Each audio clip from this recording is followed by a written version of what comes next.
Bonjour à toutes et à tous et bienvenue dans le condensé de l'actualité de ce mardi 25 novembre 2025. Le principal parti de l'opposition au Bénin, les démocrates, a déposé sa liste de candidatures pour les élections législatives prévues le 11 janvier 2026. Le nom de Nourenou Achadé, deuxième vice-président du parti et président du groupe parlementaire, n'y figure pas. Son absence serait liée au défaut du quitus fiscal, document obligatoire pour valider une candidature. En conséquence, le président du groupe parlementaire des démocrates ne sera pas de la prochaine législature. Pour ce scrutin, 6 partis ont déposé leur dossier auprès de la Commission électorale nationale Sénat qui se doit de publier la liste définitive après examen des dossiers. Il s'agit de l'Union progressiste Le Renouveau, de la Force Cori pour un Bénin émergent, du Bloc républicain, des démocrates, du mouvement des élites engagées pour l'émancipation du Bénin et de la grande solidarité républicaine.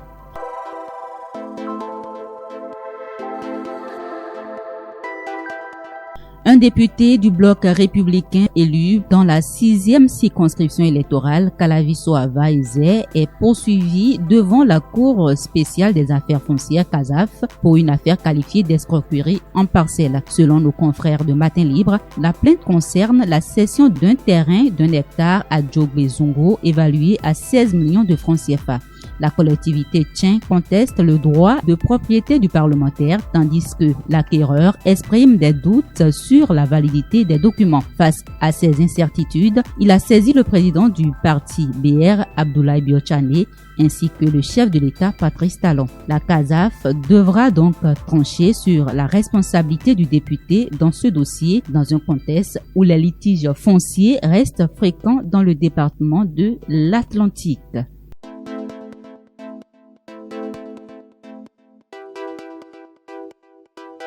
Le ministère des enseignements secondaires techniques et de la formation professionnelle a déployé le 20 novembre 2025 environ 1200 aspirants au métier d'enseignant. Les listes ont été transmises aux directions départementales pour affectation dans les collèges selon les besoins exprimés. Cette opération répond aux insuffisances persistantes dans certaines disciplines et porte à plus de 18 000 le nombre total d'AME mobilisés cette année pour le secondaire. Le renforcement des effectifs vise à réduire les classes sans enseignants et à améliorer la continuité pédagogique dans les établissements publics.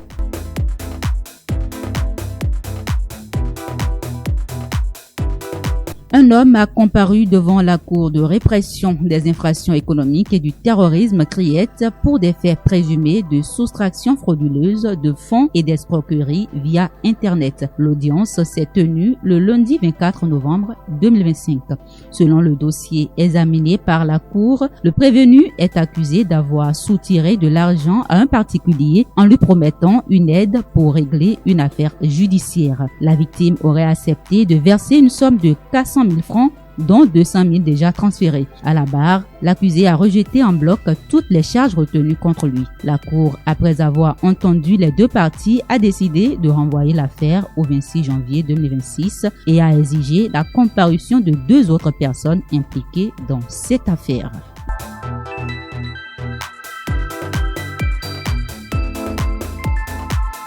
La police républicaine a interpellé le lundi 24 novembre 2025 un homme impliqué dans une escroquerie portant sur une prétendue bouteille magique censée multiplier de l'argent. La victime aurait versé 850 000 francs en octobre dernier avant que les escrocs ne disparaissent. L'enquête menée par le commissariat d'Atogon a permis d'arrêter un suspect à Alada, tandis que son complice a réussi à s'échapper et demeure jusque-là introuvable. De mise en cause, interpellé a été placé en garde à vue afin de faciliter la poursuite des investigations et l'identification des autres membres du réseau. La police appelle les citoyens à la vigilance et invite toute victime de ce type de pratique à déposer plainte. C'est tout pour le condensé de l'actualité de ce mardi 25 novembre 2025.